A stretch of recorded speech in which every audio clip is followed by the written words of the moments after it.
Noong panong iyon, sinabi ni Jesus sa kanyang mga alagad, marami pa akong sasabihin sa inyo, ngunit hindi pa ninyo kayang unawain ngayon. Pagdating na Espiritu ng katotohanan, tutulungan niya kayo upang maunawaan ninyo ang buong katotohanan, sapagkat magsasalita siya hindi sa ganang kanyang sarili. Sasabihin niya sa inyo ang kanyang narinig at ipapahayag ang mga bagay na darating. Pararangalan ninyo ako sapagkat sa akin magmumula ang ipapahayag niya sa inyo. Ang lahat ng sa Ama ay sa akin. Kaya ko sinasabing sa akin magmumula ang ipapahayag niya sa inyo.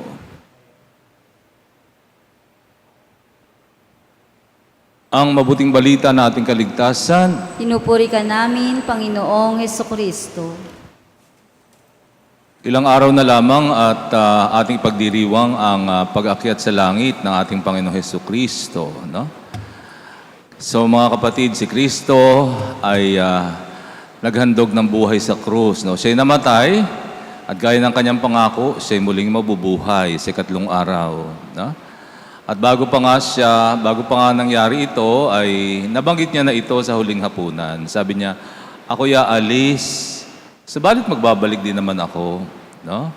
At sa kanyang pagbabalik ay aakyat siya sa Ama at isusugo ang Espiritu Santo. Ang Espiritu na siyang patnubay at siyang karunungan.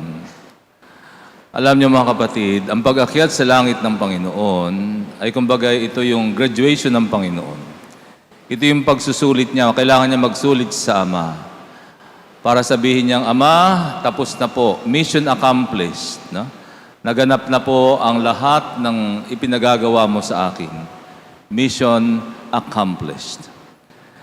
Alam niyo, tayo din bilang mga alagad ng Diyos, no? Alagad ni Kristo, kailangan paghandaan din natin balang araw, tayo rin ay magsusulit sa ating Panginoon.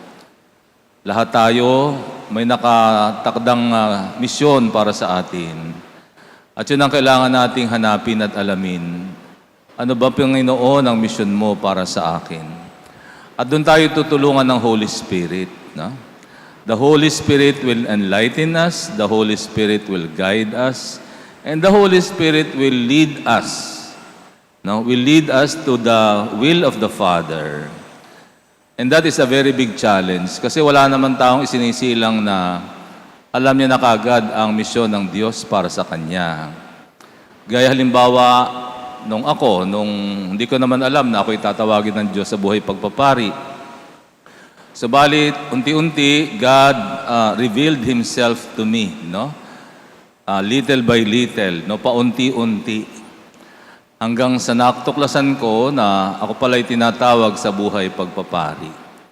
At yun ay sa tulong ng Holy Spirit. The Holy Spirit will enlighten you, will guide you, and will lead you to the will of the Father. Gaya ng aking naranasan. Kaya nga po mga mahalaga mga kapatid na sabi nga ng Panginoon, kailangan ako'y umakyat sa Ama para isugo sa inyong Holy Spirit. Sabi nga ni Jesus sa ating ebanghelyo, nung kasama pa niya ang mga alagad, sabi niya, marami pa akong ituturo sa inyo, marami pa akong sasabihin sa inyo, pero hindi pa naman ninyo kayang unawain. Subalit pagdating ng Banal na Espiritu, mauunawaan nyo lahat ng itinuro ko sa inyo. No? Sa mga kapatid, ganyan ang ating pananampalataya. Ganyan ang ating relasyon sa Diyos. Maraming mga nangyayari, maraming mangyayari sa ating buhay na hindi natin kayang unawain.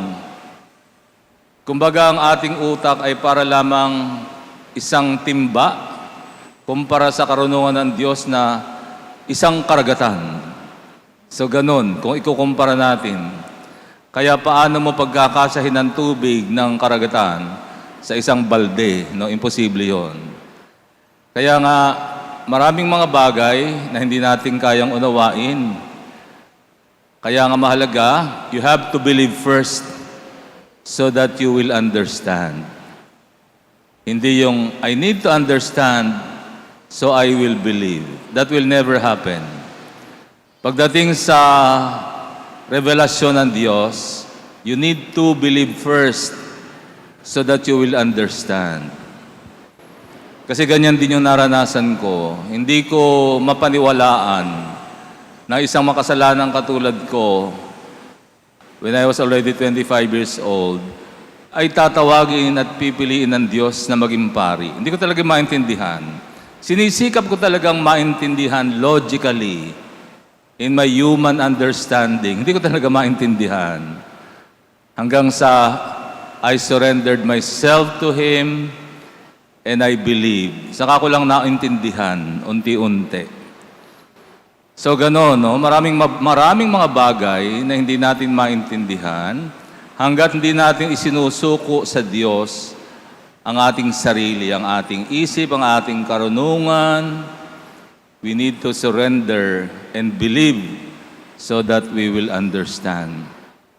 And the Holy Spirit, sabi ko nga kanina, the Holy Spirit will enlighten us, will guide us, and will lead us.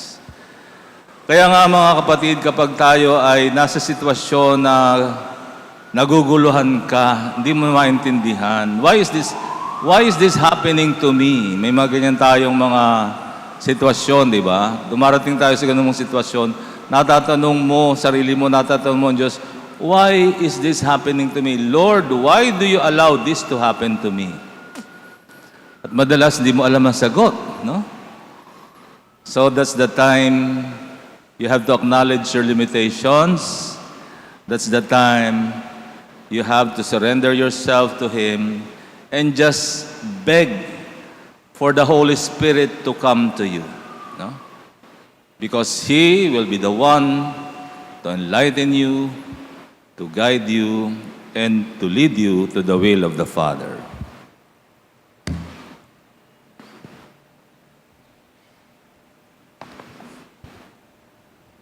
Hindi tayo iniwang ulila ng ating Amang nasa langit, bagkos ipinadala niya sa atin ang kanyang banal na Espiritu.